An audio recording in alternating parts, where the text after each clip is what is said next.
Nombreux sont ceux en Chine à avoir grandi en lisant l'ouvrage phare de Hawking, Une brève histoire du temps. Le tirage de l'édition en langue chinoise serait le second plus important derrière la version originale en anglais. Stephen Hawking a visité la Chine 3 fois. Sa visite de 2006 a été accueillie avec un réel enthousiasme. Les médias officiels ont comparé sa popularité à celle de Tom Cruise. En effet, avec plus de 4,7 millions de followers sur Weibo, une plateforme de réseaux sociaux semblable à Twitter, Hawking est une réelle célébrité en Chine. Il a posté son premier message sur Weibo en 2016, dans lequel il saluait la Chine et partageait ses impressions sur le pays. Le message a connu un succès immédiat, poussant plus de 2 millions d'utilisateurs de Weibo à suivre le compte du scientifique en seulement 24 heures. Plus récemment, il a ravi la jeunesse chinoise en interagissant sur Internet avec une autre star de Weibo, Wang Junkai. Le chanteur principal du célèbre boys band TF Boys avait posé une question à Hawking en novembre dernier au sujet de la migration interstellaire.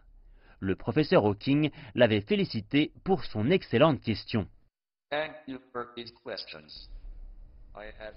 Merci pour ces quelques questions. J'ai récemment dit que le futur de l'espèce humaine est compromis par les dommages que nous infligeons à notre petite planète surpeuplée.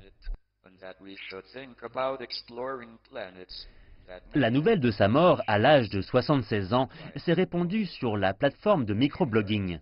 Certains ont fait remarquer qu'Hawking est mort le jour de l'anniversaire de Einstein et qu'il était né le même jour que le jour de la mort de Galilée.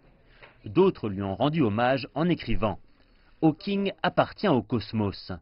Il est simplement parti pour explorer l'univers qu'il souhaitait tant voir. » Le ministère des Affaires étrangères a aussi envoyé ses condoléances à la famille de Hawking.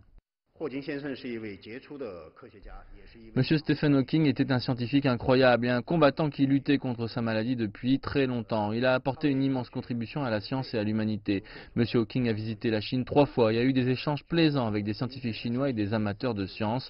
Nous présentons nos condoléances à la famille de Monsieur Hawking et nous pensons que lui et ses contributions ne seront jamais oubliées. Enfin, pour conclure, une phrase écrite par un internaute saisit bien la vie et l'œuvre du défunt physicien. Il est né dans la poussière ordinaire, puis est retourné là-haut, dans les étoiles.